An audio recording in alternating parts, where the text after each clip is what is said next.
Hello, everyone. Welcome back. I'm Vince Rocco in New York, where the state of our industry can be separated by a river. So let's get right to what everyone is talking about. For decades, New York City has represented the opportunity, culture, convenience, and the energy of urban living. Yet just across the Hudson River, New Jersey has become an increasingly attractive alternative, offering more space, different lifestyle options, strong transportation networks, and for many buyers, a different value proposition. Separated by a river but connected by millions of daily commuters, these markets are often viewed as one giant real estate ecosystem. But what drives demand in Manhattan isn't always what motivates buyers in New Jersey or other suburbs. Pricing strategies differ, taxes differ, inventory behaves differently. Even the way buyers evaluate value and quality of life can be dramatically different. As affordability is challenged, remote work, lifestyle profiles, and economic uncertainty continues to reshape housing decisions, more consumers are asking the question, should I stay or should I go to New Jersey? And for those in New Jersey, is moving back to the city the right move? And joining me today on set from Brown Harris Stevens are Allison Maguire and Peter Cossio, and they join me now to discuss. But first, let me welcome my listeners and my viewers from across the United States and all around the globe. This is Talking New York Real Estate, so let's go behind the headlines and inside the state of our industry. From a client's perspective, move day is when the transaction becomes real. It's the moment when everything that happened during the deal finally turns into a lived experience. That's why experienced agents treat the move as part of the transaction, not an afterthought. The right moving partner helps ensure that the final step reflects the same professionalism as the transaction itself. Roadway supports agents with the infrastructure, coordination, and accountability required to execute it properly. Roadway Moving and Storage supporting agents through seamless white glove moves. Okay, everybody, we are back. So today we're talking about the suburbs, in particular, New Jersey. Now, if you live in Metro New York, as I do, we've got New Jersey, we've got Connecticut, we've got Westchester County, we have Long Island. And, for reasons, that we'll talk about today, people have a need to leave Manhattan proper, Brooklyn proper, New York City proper, and head to the burbs. Sometimes it's school-related for the children. Sometimes it's job-related. Oftentimes they just want more space. And we're going to talk about all of that, all of the reasons why people might be thinking about, and I was going to call the show, and it sort of is, shall I stay or shall I go? Okay? Shall I stay here in New York or shall I go somewhere else? And, some people want to make it tragic that you're leaving New York City to go elsewhere. It actually is not. So we're going to get into all of that as we go through the hour today. Allison, let me start with you, though. But for listeners and viewers today who may not know your market, can you kind of give us a snapshot about what makes New Jersey unique? Out of all of our burbs, what makes New Jersey unique? I believe New Jersey is unique because it's, especially my area, we are still close to New York, but far enough away that you feel like you're not, in the city, but not too far away that you feel like you're in the farmland. Our tagline for Montclair is where the suburb meets the city. It's the best of both worlds. And I feel people come there to experience suburban life, but can escape back to the city if they need to. I like the way you describe it as the farmland. I have a very dear friend who runs a real estate brokerage in Hoboken, and he always says when he comes on the show and we're talking about Jersey, he always says it's another borough of New York City. Mm-hmm. Because as you just said, the proximity to get to Hoboken, Jersey City, or points further out, it's not that long. No. It doesn't take long to get there, and people live in New Jersey, in those areas, and work here in Manhattan. Right. Peter, the same question to you. Why do you feel that your territory in New Jersey is unique? What are some of the value points that you would tell clients when they're considering moving to New Jersey? And where would make, more sense for most of your clients? Yeah, thanks for having me. I work primarily in Hoboken, and I often tell my clients that we're looking for people that not necessarily want to live in Manhattan, but people that are looking to move out of Manhattan as an option or another option to Brooklyn, potentially areas where you're still geographically very close, where you can take a train or a ferry, We have a lot of transportation options in Hoboken. You literally look east and you see Manhattan. So we're really more of a bedroom community, and like your friend said, another borough. A lot of people refer to it. Hoboken in particular has a very defined kind of area where you have the Palisades to the west, you have a cove to the north, and then you have a railroad line, and it makes it a very walkable community, similar to areas of Brooklyn. It also has larger spaces for the value that you're not getting in some areas. Our price per square foot is actually less than many points geographically farther away in New York. So I think that is very important to people if they're looking for to still be close enough where they can, be in Manhattan in about a half hour, door to door. It's very convenient, and yet, have a larger space at a better value. Yeah, I'm old enough to remember. I mean, I'm in this town since I'm in my 20s, living here full-time since I'm in my 30s, so a very long time. And I remember way back when, I consider myself a Manhattan kid because I've been here for so many years, but I remember way back when people wanted to leave Manhattan for a bit larger space, for more property, for quiet, for whatever, they'd head to Brooklyn because they found all of that out in Brooklyn until Brooklyn became so high-priced through the years, most especially the last 10, 15 years, that now they're looking at other areas like New Jersey or like Westchester County. I come from Westchester County, so I know the difference, and I feel and I see the difference between the suburbs and the city. But Allison, what are the biggest misconceptions do you think New Yorkers have about New Jersey when they may be considering it, or just in general? New Yorkers or New York proper, all they think about is New York, all they think about is wherever they live in the 5 boroughs. But what are some of the misconceptions that people have when they're thinking about New Jersey or maybe even considering a move to New Jersey?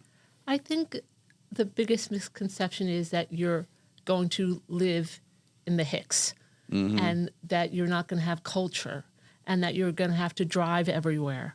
And it's not true. It's not true at all. Like I said, our tagline for our area is where the city meets the suburb, and it's the best of both worlds. You have green space right outside your door. You can open up and have a yard, but you can get on the train and be in the city in half hour or 45 minutes. So I think they have to get over the fact that they are moving to the suburbs, and that the suburbs is not your, grandparents' suburbs. It's a nice combination of urban suburban life, and I think that's what people are most surprised when they move out of the city and to the suburbs, that it's a combination of both, that you're not stuck out in nowhere and have to get in a car and drive everywhere. There's culture. You can walk to the parks. You can walk to the store. You can walk to schools. So cars become less of an issue. And let's talk about the flip side of that. So what misconceptions do people who reside in New Jersey have about Manhattan or any of the New York City boroughs? They look at Manhattan like, whoa, big, bad, whatever, or it's okay. No, I just think they think of it as an extension of where they live. They moved to our area because we are the proximity to the city. So like I said, they can have the best of both worlds. They can work and play in the city, but then come home and have a nice yard and, public schools that they can send their children to and not have to pay for private school. So there's really no negativity. In fact, it's a positive. People move to our areas because of the proximity of the city. Peter, from your perspective, when clients are deciding to leave Manhattan and move to New Jersey, what lifestyle factors might they be looking for that they can't necessarily get in Manhattan? And it's not only just driven by price sometimes, but they're looking for like other lifestyle things that they can do because it exists in New Jersey or the other suburbs that you really can't get here in Manhattan. There is a level of convenience about living in New Jersey if you're the accessibility to the airport, for one. I think that that's correct. Yeah. Also, I think that there's this misconception that New Jersey is all about the entrance to the Sopranos episode, and it's really a beautiful state. It's I was kind of shocked. I mean, I lived in Manhattan for, a decade, and I grew up in Chicago, but New Jersey has so many beautiful areas to discover. There's, hiking and lakes, and there's so many areas where you can easily jump in a car, which you don't need every day, as Allison pointed out. So a lot of my clients only use their car over the weekend. But when they do use it, they have the accessibility to go down to the shore. They can go. Well, to help me areas understand where that, because when people like me who live in Manhattan or anywhere in New York City, we don't really. I got rid of my car 3 years ago because I was paying garaging and it was ridiculous. No need, because we can walk anywhere. We can jump in a taxi. We can jump in an Uber. Whatever we need to do. The railroad if I'm going up to Westchester to visit my family. But when we think of, including myself, living in New Jersey or any suburb, I would think that we would need more of a car than not, right? So explain how we don't necessarily need a car, as you just said, every day if you live there. There are definitely different, just like New York, there's just different areas of New Jersey. And I think Montclair and Hoboken are kind of unique, where Montclair has a really vibrant downtown area. Yeah, And Hoboken, beautiful, actually. Hoboken is extremely walkable. Mm-hmm. And so you definitely do not, during the week, need a car in Hoboken. You can walk to your yoga class, your kids' daycare, your school. But the convenience of having a car, whether that's parked in a garage, because Hoboken, similar to many parts of Brooklyn, has a lot of historic brownstones and townhomes. Beautiful. So you don't always have a parking spot, unlike Montclair, where you usually do, and some other parts of the New Jersey suburbs. So if you have a car parked in a garage, you can use it in the weekend, and it makes it very convenient, because the price to keep the car is not as exorbitant as in Manhattan, and you can have that luxury of going to the Poconos or the Catskills on the weekend and have your car available to you, but yet still be able to be in a walkable community. And I think that's very attractive to people. Yeah, I mean, again, when I go to the suburbs to visit my family, we're always in a car, because that's not a walkable town where my family is. But, I don't miss having a car. I'm a New Yorker for many, many years, and I call myself a foot soldier. So if I can find a place like Hoboken, Jersey City, where you are, that's wonderful. And so I'm wondering, though, as far as, post-COVID, right, remote and hybrid work, has that changed why people are looking more at the suburbs, particularly New Jersey, than maybe ever before, when they had to be in an office every day, 9 to 5, 5 days a week? Now it's kind of optional.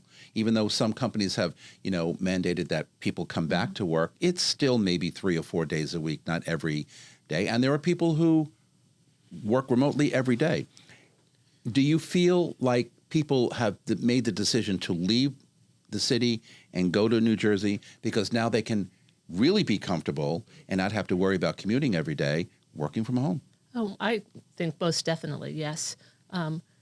We've always been a very, the place that people move from the city to when they leave the city and want to move to New Jersey. Montclair's always been that town, but even more so post-COVID, because now they can be close to the city, yet have space at home. They don't have to go into the city every day. But now, what they're looking for in a home has also changed, because now they need that dedicated workspace, where beforehand they didn't need that dedicated workspace. So now we're looking for, 3 bedrooms and an office, or 4 bedrooms that one can be used as an office. So, absolutely, post-COVID, not having to go into the city makes the move to Montclair even more, and the surrounding areas even more attractive, because they can work at home but be close enough to the city if they have to go in. So we've seen a big increase in people moving from the city to our area. I would agree. But Peter, so just to follow up on that a little bit, beside the work from home buyer or person, who would prefer to live in Jersey for more space, are there any other profile of people that are seeking, a remote or a suburban lifestyle if they decide to move from New York City or from anywhere? Chicago, any other big city, Boston? Yeah, so COVID was a very interesting, as I'm sure we're all aware, test of real estate, I think. And I liken it really to like a wave hitting a wall, because I think that there was a lot of people that I know in particular who went a little too far out and decided that, so one thing that I really, appreciate about New York City is that the inventory and the level of the inventory, the housing inventory, is very high.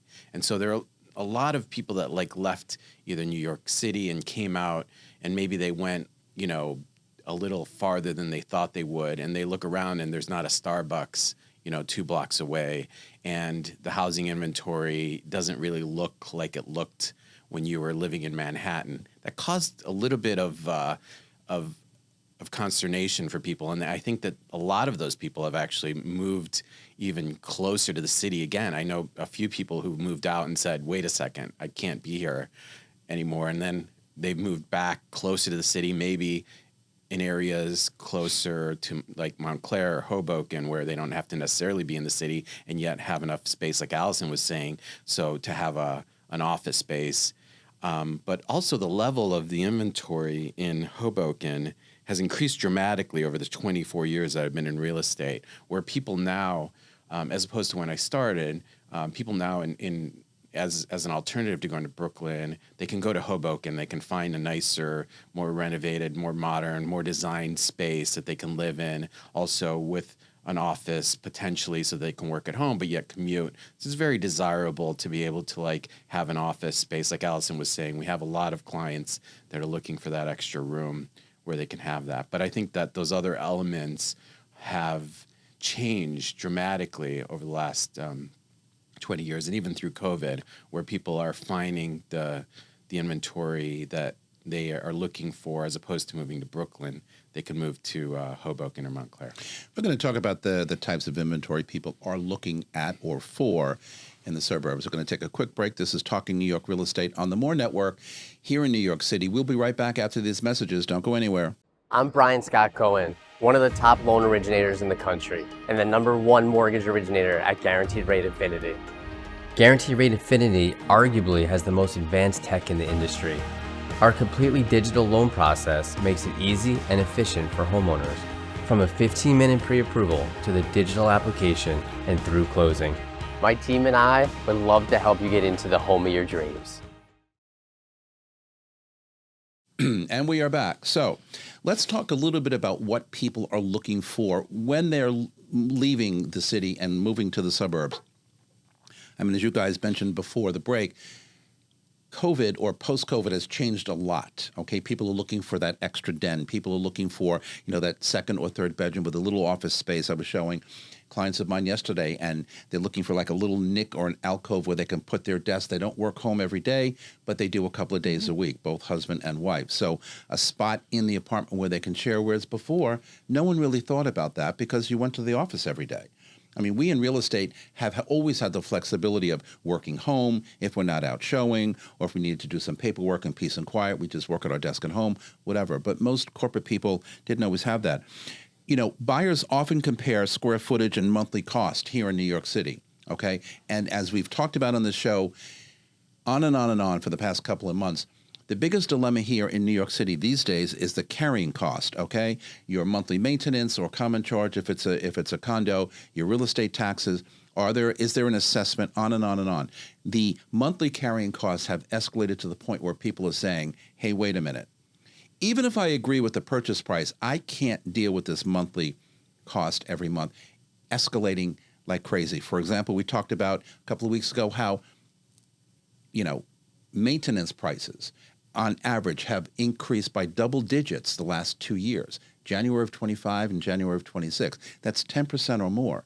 That's a big increase in maintenance. So my question is, based on all of that, when folks come to New Jersey to look at more space, larger, houses rather, are they concerned about monthly carrying costs like real estate taxes? You certainly don't have maintenance when you're buying a house, right? So do those costs make a difference to them, or are they so relieved that they can get rid of that and just pay a mortgage?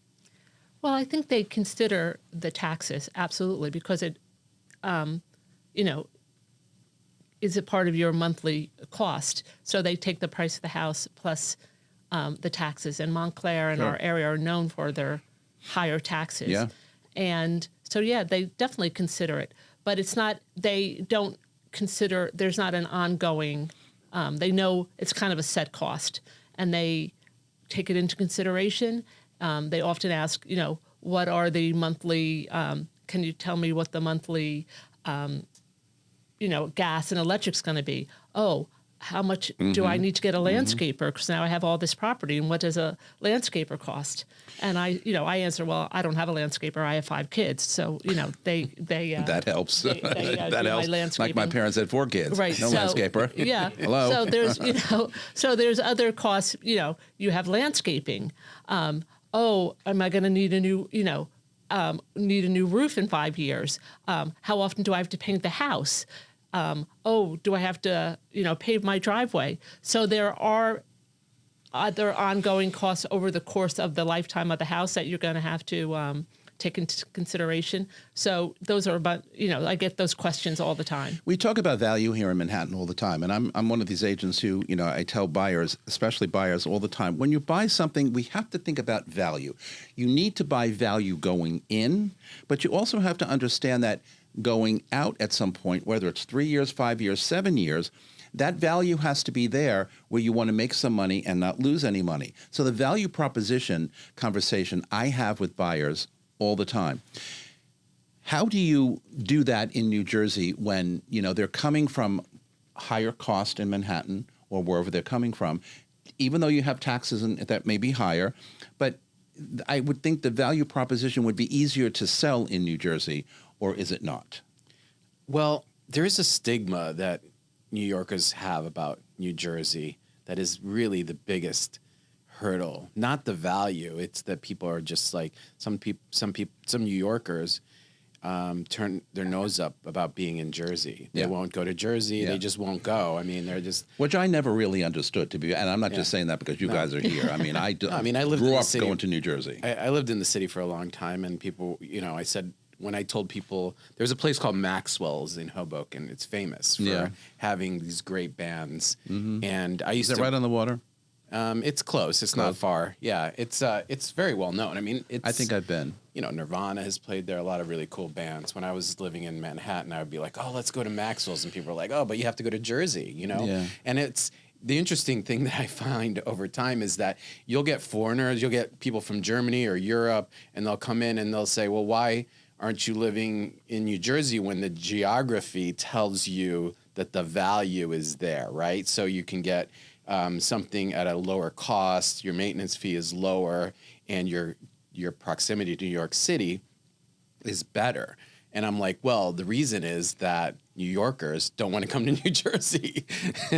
So there's a segment of population that don't want to go to Jersey, and it makes no financial sense whatsoever. Right. So that's not really they see the numbers. The numbers are easy. That's why we have a lot of finance people, I think, in Hoboken, because we have the PATH train that gets to Wall Street. And for them, it just makes complete sense to live in Hoboken as opposed to, out in parts of Brooklyn that are so much farther away. And I think that is the biggest hurdle, the hurdle that we don't have with people from either out of other parts of the country or other parts of the world that come into Hoboken. That's what I found. And so, I love New York, but, some New Yorkers are just kind of hesitant to go to New Jersey, and it's a shame. I mean, I think again, I keep saying I'm from Westchester County, and my family is still up there. I mean, we're talking 40 minutes up the road. I mean, it's not that far away, right? Closer to come to New Jersey. But I find that most I guess traditional or typical New York City people think the same way about Connecticut, think the same way about Long Island, think the same way about Westchester, and think the same thing about New Jersey. Maybe there's a little more of a stigma in New Jersey. Why, I don't know.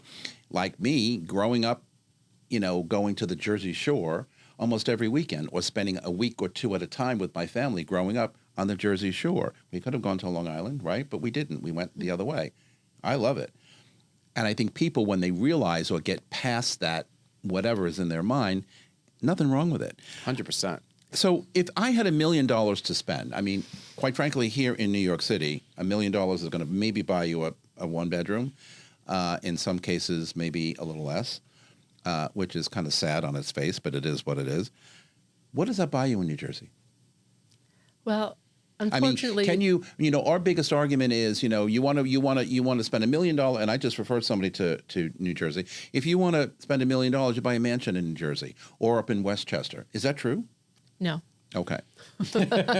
There we go. No, Not true. No, and in the areas of New Jersey that are in close proximity to the city, the answer is no. Right. The further south you go or the further west you go out in New Jersey, yes, definitely. Okay. But proximity to the city, $1 million unfortunately does not get you a lot anymore. And you know, and What does it get you? well, it will get you a maybe a 3-bedroom, 2.5 bath house that needs renovations. Okay. But you're close to the city. You don't have to pay for private schools. But $1 million does not get you a lot in the areas that are close proximity to the city. What then? What would you say the average price would be? Because I've lost track about what our average price here in Manhattan is anymore. I mean, when we talk about rentals, for example, you know, the average price of a rental is almost $5,000 a month for a 1-bedroom. On the sales side, probably about 1.2, 1.3, maybe pushing 1.4, average. You know, for smaller size apartments. What would you say the average average price would be in New Jersey for a typical home, 2, 3 bedrooms, maybe a little larger, anywhere in New Jersey? I mean, I don't have that stat because we primarily, Allison and I work in very different markets. So in Hoboken, there's a lot more inventory. We have more inventory that similar to what you're going to probably see in Brooklyn. We have a lack of inventory problem here in Manhattan. It's not the same for you guys, is it? Oh, no, we have a lack of inventory. What I'm saying is the diversity of inventory makes the price. makes the price calculation of what you can get for $1 million different. Mm-hmm. So, in Hoboken, Allison said you could get a 3-bedroom house. In Hoboken, you can get a 2-bedroom condo, and not a great one, more of like a walk-up. You know, we have a lot of walk-up condos in Hoboken. It's kind of a thing in Hoboken, actually, where you can get very large apartments that are walk-ups, so the price per square foot is lower, but there's a bunch of builders that made them in the 80s, and now they're still trading. And so there's, I don't know off the top of my head what the average, I know on the high end, like what's interesting too is that if you have a view of Manhattan, actually the price goes up. Well, I was going to ask you about that. So if you're going to look at Manhattan, the closer you are to Manhattan, and in Hoboken it's like street by street, I should say, yes. And so we have what we call the botanical streets, Bloomfield, Garden, Park, Willow. And those are more expensive than the dead presidents, which is Clinton, Clinton's Jefferson. Not dead yet. Clinton's not dead yet. He's not dead yet, but I get your point. The first Clinton. Right. I think there's been two. But anyway, look, we have the that's so funny. We have the same issue here, but and not to press the argument about the value proposition. Right. So if somebody says, I'm kind of priced out of Manhattan, I can go and spend in Hoboken, which is beautiful, $1 million and get a beautiful, 2-bedroom, blah, blah, whatever. How do you value that to them? Because sure, the cost may be a little lower there, but it's still $1 million, right? Right. How do you make that value proposition to that buyer who says, I have to leave Manhattan because I can't afford it anymore, or Brooklyn or Queens, wherever, and I'm going to spend $1 million in Hoboken?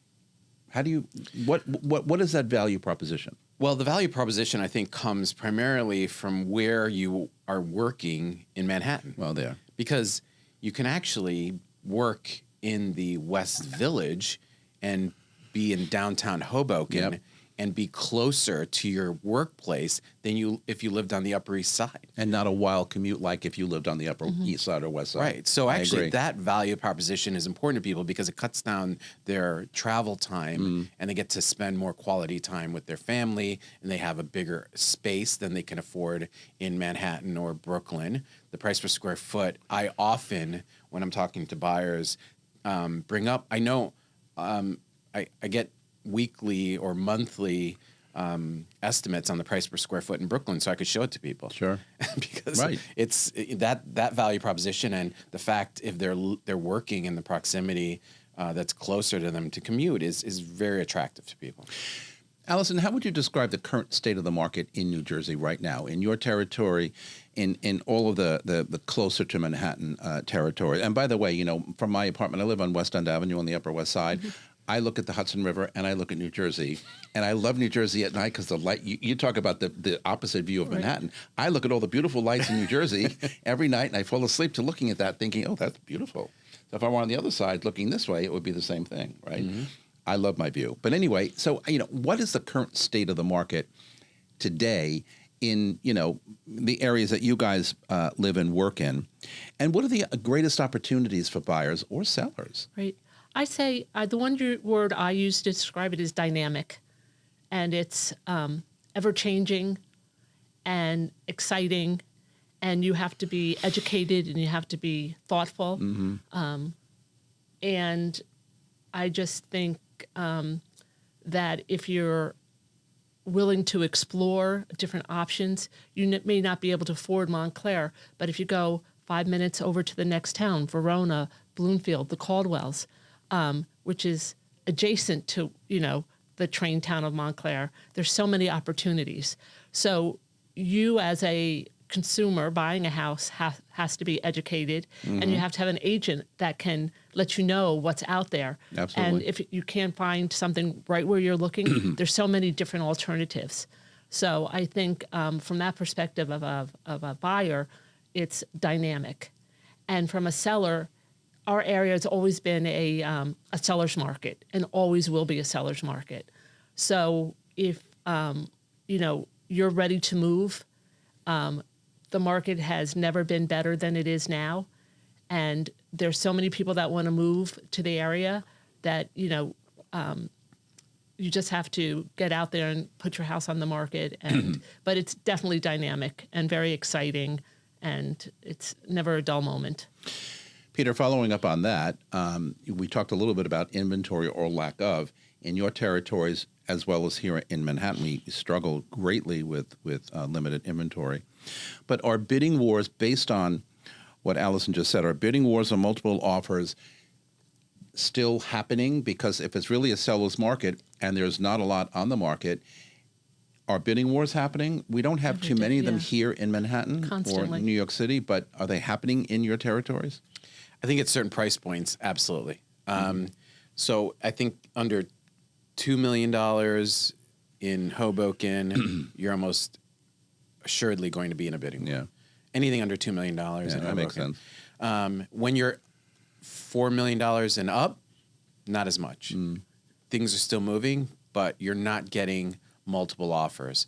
I think it's gotten a little softer recently. Even in the $4 million range, $4 to $6 million is the top of our market in Hoboken, really. You don't That's really... pretty high. Yeah, but you don't really find... Now, what does that get you, by the way? Not to divert, but what does that get you? Most... Townhouse?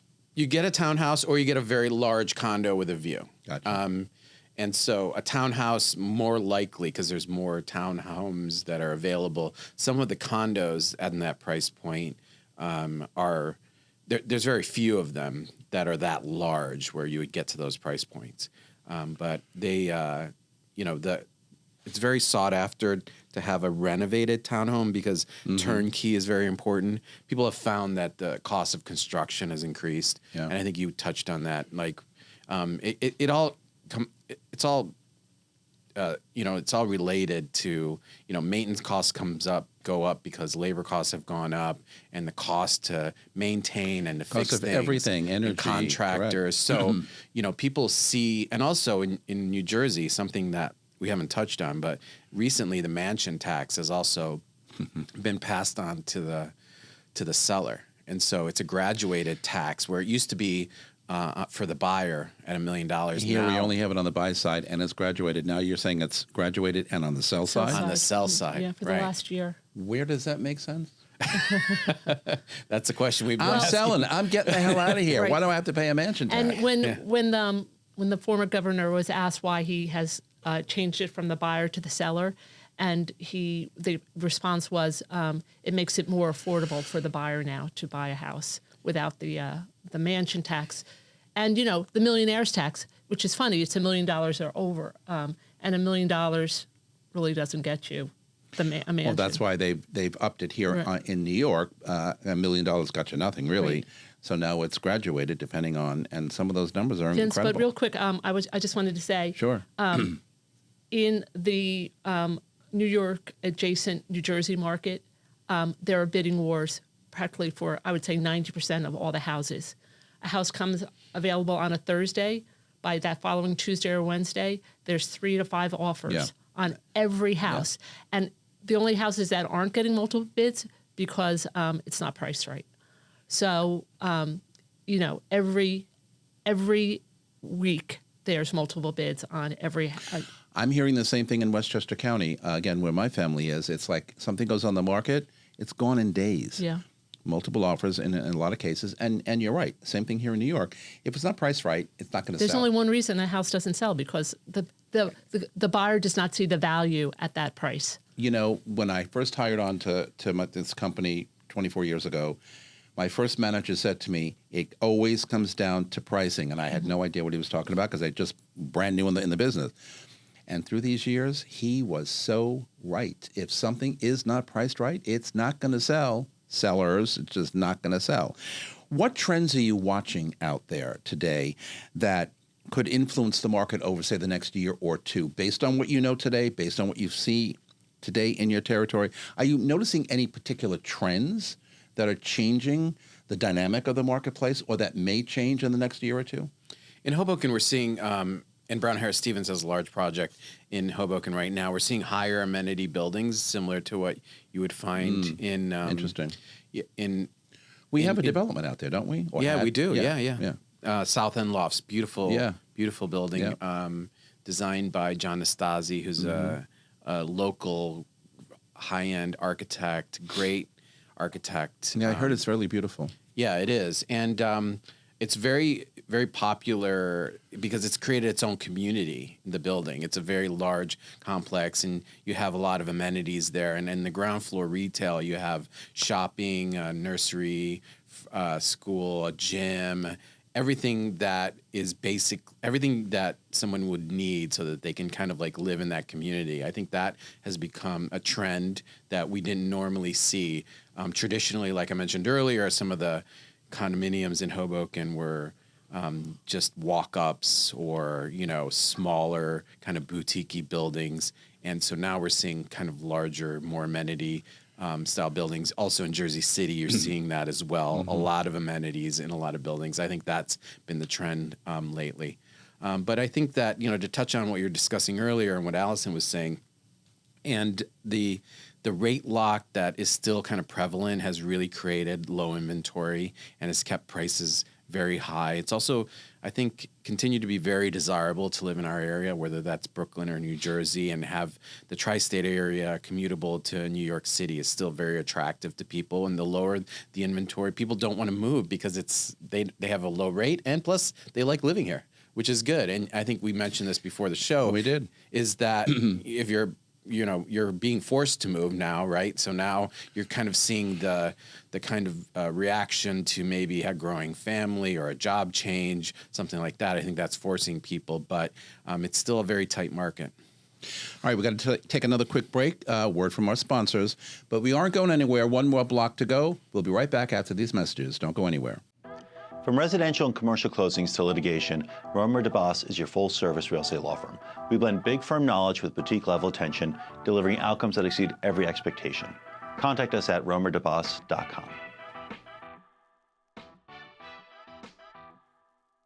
And we are back. So, Allison, let me ask you a question. If a longtime Manhattan resident called you and said tomorrow, convince me why I should stay or I should go, what would you answer that? How would you answer that? Should I stay in New York or should I come to New Jersey?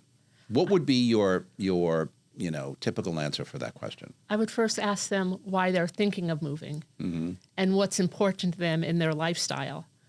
And then if they're saying, well, we want more space, we want to, not pay for private schools, we want to grow our family, I would say now's the time to move, if those are why you're moving, because we know what we know now about the market.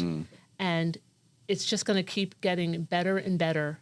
More and more people are moving to New Jersey. Now's the time to do it. Start your journey now, because the market's just going to get tighter and more expensive. So I find out what's behind their move, and if it's for, financial reasons, or if it's for family expansion reasons, it's for work reasons. It all comes down to, if you have to move, I would do it now, because we know what we know now, and it's just going to get tighter and more expensive as the years go by. According to our fair housing rules, we're not allowed to talk about schools when we're talking to clients, but here we're exempt, so calm down, everyone. Is schooling a real issue when people say, I'm considering coming to the burbs because better schools, my kids will have a better time, et cetera? Is that really one of the major things that people ask about, or is it just everything in general? I would say it's one of the factors. Because as you mentioned, not to interrupt you, private schools here in New York are crazy. Right. The cost of private school here can be $100,000 a year, which I will never, ever understand, but it is what it is. So school's a big issue? It's one of the factors that they consider, but it's not the factor. Right. Okay. But in a town like Montclair or Glen Ridge or Verona, where a large percentage of your real estate tax are going to fund the school budget, many people still opt to send their kids to private school. So they look at it as... it's the same here in New York. Right. It just doesn't get me. But it's the big picture, the opportunity to have that option to send your kids to public school. Yeah. And so it's one of the many factors they consider, but not the main factor. Peter, anything to add to that? When you're talking to people? I think it relates to the taxes. People complain about the taxes, and then they realize that the schools, they can actually offset the taxes because the taxes are paying for the school. And so I think it's a third or something of your tax base, correct me if I'm wrong, Allison, something like that, goes towards the public school system. So as Allison said, there are still people that pay for private school even though they have the option to go to the public school, but the community itself and the real estate value is sometimes anchored to that public school that is actually highly rated, for example. Right. So if you have a very high rating in the public school, rankings, it makes your suburb more attractive, and therefore, you get more. Everything rises with the public schools, I feel, sometimes in the suburbs.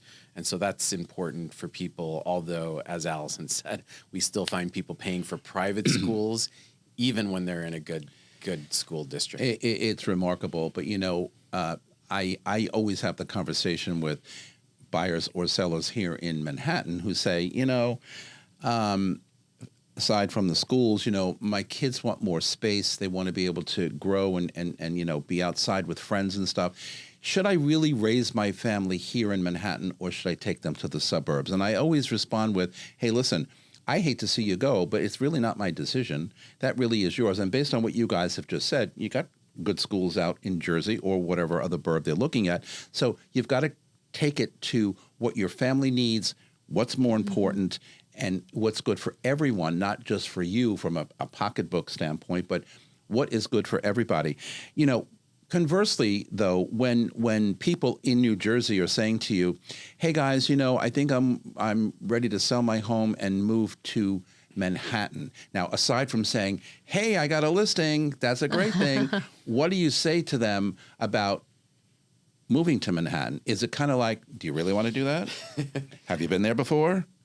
Yeah, I mean, I'm like, great. You've done your New Jersey, you've done your time in the suburbs. Now you get to go back in and enjoy the city. Right. And you'll never get, it's a great seller's market. You'll never get more for your house than you will now. Right. No matter if you're in Hoboken or Glen Ridge or Montclair, Verona. So take the money and run and go. Enjoy your life. Yeah, no, absolutely. I would agree. I probably would say the same thing. And on my side of the fence here in Manhattan, I get a lot of people, empty nesters, who raised their family, lived in Manhattan, moved away to a burb, then want to come back. And they say to me, In fact, I just sold a beautiful 3-bedroom apartment to someone from New Jersey. Came as a referral to me from another great pair of buyers. And unfortunately, she lost her husband about 1.5 years ago, and her kids are, I don't know, late teens. And she said, we just need a change. And they're coming from a beautiful house, and it's sold, by the way, in one day, one open house on Sunday. And we looked for a beautiful, and again, inventory is tight here. We were out one day on a Sunday, and we found the most gorgeous 3-bedroom in my neighborhood on the Upper West Side. And she's delighted. And, her whole thinking is, now her kids are out of school already, but, they're still at that age of college and whatever else. And they all seem to be ready to do it, ready for a change. She and her husband lived here first, then went out to the burbs to raise their kids. Now, unfortunately, he left early, this world, and she's like, I just need a change. And she seems to be really happy about that. So I often wonder, when empty nesters come back into the city, it's kind of like they've had the best of both worlds, right? They've lived here, they've gone out to the burbs, raised their kid. I was raised in the suburbs. I loved every minute of it. And when I go up and visit on weekends, I still love it. But I'm a city person, so whether I would do it, move permanently, I don't know. But there's something for everybody, and I always say to people, it really has to be up to what you want it to be for you, for your family or loved ones, whomever is going to be involved. Because as you guys have been saying, throughout the show, it's a quick commute to New Jersey. And when people really understand how fast it is to get sometimes to New Jersey than it is to one of our boroughs or Long Island or even Westchester, it's unbelievable.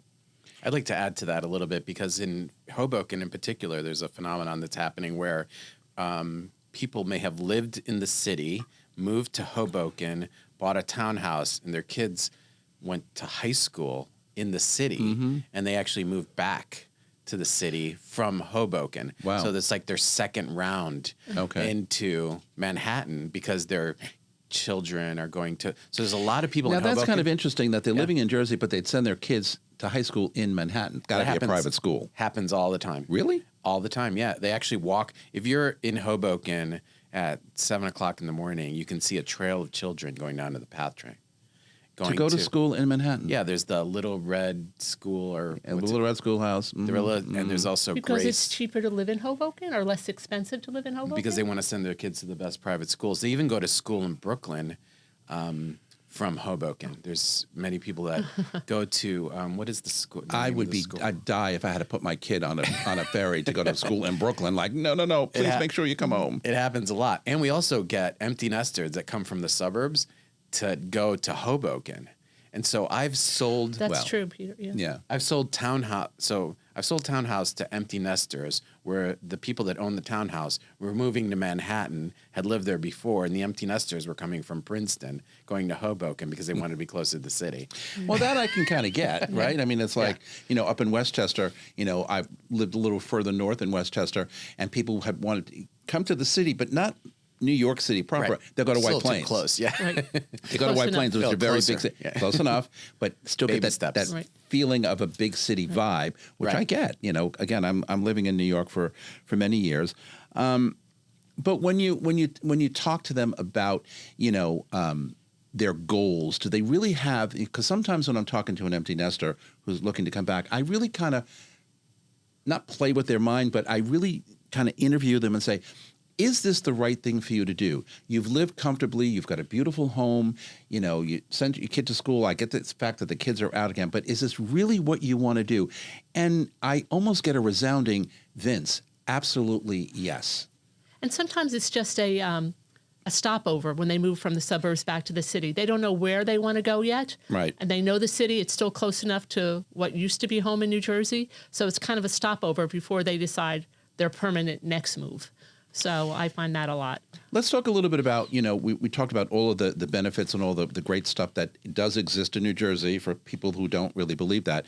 But what are some of the real, good attributes of living in either Hoboken or a little further out or anywhere, Jersey City, that people don't really realize because they're so Manhattan focused or Brooklyn focused? But what attributes, can they replicate in New Jersey?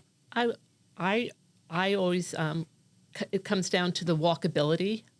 Yeah, that's definitely a plus. You know, that, you have little town centers that you can find your favorite bagel store, your movie theater, that you can just, get out, walk out your front door and, walk a couple blocks. So walkability is a big thing. Sense of a community where you get to know lifelong friends and, develop, a way of life. And I just think it's the green space. They'd be able to, go out and ride your bike at a moment's notice. So I think that's what it really comes down to. Some of our greatest, entertainers or whatever have come from New Jersey, to name a few, right? Springsteen. I mean, who the hell doesn't like Springsteen, right? Sinatra. Well, yeah, Hoboken, Sinatra. right? I mean, Bon Jovi. I mean, I can go on and on and on. But I mean, these people choose to live where they live for reasons, right? Because it is beautiful. But, a lot of Manhattanites, more than the other boroughs, I think, are so stuck on being Manhattanites that I remember way back when Brooklyn was really becoming very popular again, or for the first time, people were hesitating like, oh, yeah, but it's not Manhattan. But then they realized, well, wait a minute. Quality of your life is just as good, maybe better. Pricing then was cheaper. Schools were just as good. And maybe I can get some green space as well. Right. So that kind of took a while to catch on. So those crusty old Manhattanites were like, okay, I can see us doing that. And now try to get them back to Manhattan? No. So, I get that, for people considering a move back to the city, a lot of people tell me they feel like they've missed something. But like this client I just recently sold something to, she said, and it's not by no way am I saying that I didn't like New Jersey. She said, I love it and would recommend it to anybody. And to me, a recommendation like that goes a long way. Right. I think, well, let me ask you this. So do you see more people wanting to come back here, or do you see more people coming to your side of the fence?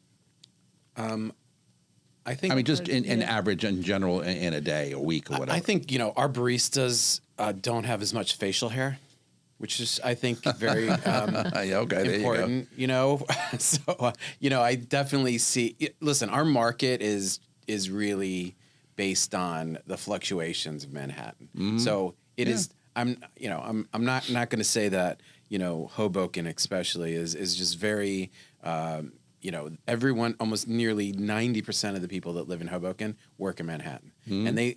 And they come to Hoboken for several reasons. And Hoboken is beautiful.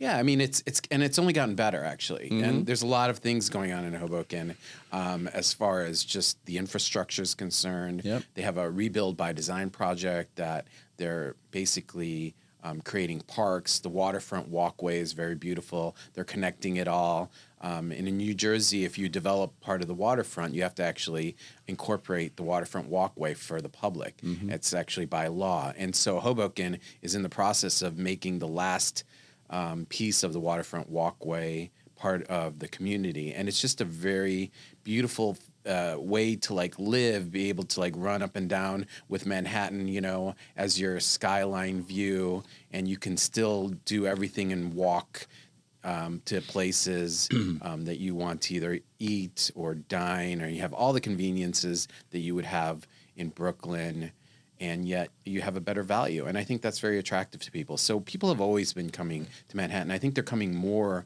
from Manhattan, I should say, and they're coming more as the years progress. And as Hoboken and the inventory becomes more sophisticated, I think people from Manhattan are making it a viable choice as opposed to Brooklyn. And I don't think there's just one profile. I mean, for someone that's moving from Manhattan to New Jersey or vice versa, I have, older people that are moving to the suburbs because they want to be closer to their kids. I have people from New Jersey that are moving to New York because their kids have left. So there's not just one particular group of people. It's like a hodgepodge. So it's always constantly, changing, and you're trying to fit this person to this place and this person to that place. Absolutely. So I think it's there's no one set criteria. So no, there isn't. All right. So looking ahead 5 years, okay, based on everything we talked about, do you think the relationship between New York or Manhattan, and New Jersey will become more competitive or more complementary? Given everything we've talked about, trends, pricing, taxes, whatever, reasons why people go either way, do you think that we become more competitive with each other, or do we become more complementary? I have noticed through all the years I'm a New Yorker, and most especially in real estate, I think we've become complementary. Yeah, I think we're going to stay that way. Does that too. continue? Yeah, I definitely think so. I think the benefits that both offer and that we can bounce off each other too. We're not giving up one for the other most of the time. Right. And so I say it remains complementary, definitely. I agree. Go ahead. No, I think that what I find interesting is that a lot of towns like Montclair and Hoboken as well have become the level of dining experience has been elevated so that people are actually staying. So I wouldn't call that competitive. I know it's complementary because it's something that the consumer is actually looking for. They're looking for, I know personally when I first moved to Hoboken after living in Manhattan, my biggest pet peeve was the food. I was like, there's nowhere to eat in New Jersey that's comparable to Manhattan, and that's actually improved dramatically. And so I think that one of the things that I feel that when people come to Hoboken, they don't ever really just say, "Oh, I hate it here." I can't believe I moved here. Everyone says, "Wow, this is kind of like a really nice place to live." Compliments, like you said, to New York City, and yet there's still a lot going on, and it's always improving. So I think that's really a nice thing. It's interesting you talk about food because that used to be the same way in Manhattan. You go to certain neighborhoods for different foods, better food here, not so great here, and people made decisions on where to live. I mean, I grew up going to the Jersey Shore all the time, still love it, but we ate hot dogs and hamburgers. So whether it was good food or bad food, who cares? How bad can a hot dog or a hamburger be? We're at the shore, you're on the beach, toes in the sand or the water. It's like, really? It is what it is. Asbury Park, by the way, is like booming. Oh, my God. Talk about a change. Yeah. Oh, wow. That is one of the most dynamic areas in New Jersey. And I remember, I'm old enough to remember how you really, didn't really want to get out of your car in Asbury Park for a long time, way back. Now it's all full of cranes. Everyone's building there. Unbelievable. Luxury hotels and amenities. Yeah. I've actually had sellers where I sold their apartments here in Manhattan, and they've moved to Asbury Park. Mm-hmm. Yeah, I believe it. Yeah. I'm like, okay. Beach living, and you're still very still accessible. Close. Still can hop on a train and get to Manhattan. One last plug for New Jersey. It's a great place to live. It's a great place to experience life. There's culture. There's the ocean. There's the parks. There's theater. Everything that you want in your life, you can find in New Jersey. I agree. Farm stands, restaurants, you name it. Farm stands, live for those. One last plug. There's a great culture in New Jersey as far as like in Hoboken you can get fantastic mozzarella, and you can get awesome things that you can't that are really we have great bagels and it's a very I've embraced my Jersey it's all about side. mozzarella. Because I actually grew up in Chicago, and I lived in New York, and I've lived in LA, and I have to say I've really come to embrace the Jerseyness of it all.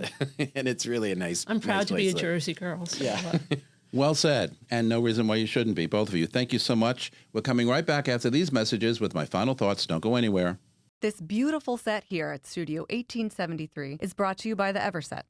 The Everset provides full-service staging and furniture rental solutions in the New York area. For more information, please visit us at staging.theeverset.com or email us at staging@theeverset.com to request a free proposal. Okay, everybody, we are back with my final thoughts. So as we wrap up today's conversation, one thing becomes clear. This isn't simply a discussion about geography. It's a discussion about priorities. For some, Manhattan will always represent the energy, convenience, culture, and excitement that made New York unlike any place in the world, ever. But for others, New Jersey offers the space, flexibility, community, and value that better align with where they are in their life today. The good news is that there is no wrong answer. The right choice isn't determined by a zip code, a state line, or even a price point. It's determined by how and where you want to live. Whether you ask yourself, should I stay or should I go, the most important thing is understanding what matters most to you, your lifestyle, your finances, your family, your commute, and your long-term goals. Because real estate is ultimately about creating a life, not just buying a home. And that's it for this episode of Talking New York Real Estate. I ask everyone to take a moment to really look hard inward and ask themselves, who are you at your core? What is your why, the reason you get up in the morning, and the driving force behind your choices that you make? What beliefs guide you and where they come from, and are they from your family, your experiences, your struggles, your triumphs? Understand these pieces of yourself shapes who you are and how you move through the world. And once you know them, the challenge is to show up intentionally and to be memorable every single day, not through perfection or performance, but by living with authenticity, purpose, clarity, and the courage to let people see and feel the real you. Remember, your reputation arrives before you do. You can follow me on Facebook, Threads, Instagram, LinkedIn, or TikTok at Vince Rocco. And Elton John and Bernie Taupin say, always remember how wonderful life is while you are in this world. And from all of us here at Talking New York Real Estate and the More Network, to all of you all around the world, thanks for spending a part of your day with us. I am grateful. Keep thinking the good thoughts, and I will see you next time. Goodbye, everybody.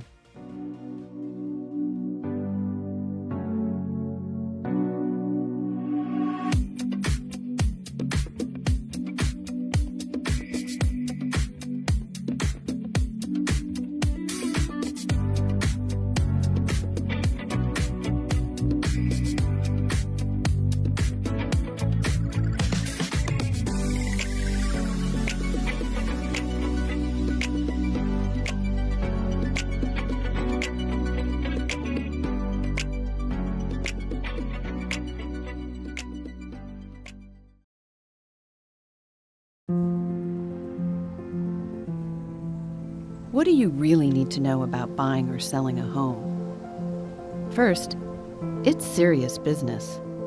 And it's complicated. There's a lot of money on the table, and emotion too. You need an agent who knows the ropes. So, whether you're buying or selling your home, work with professionals who have a mastery of the craft.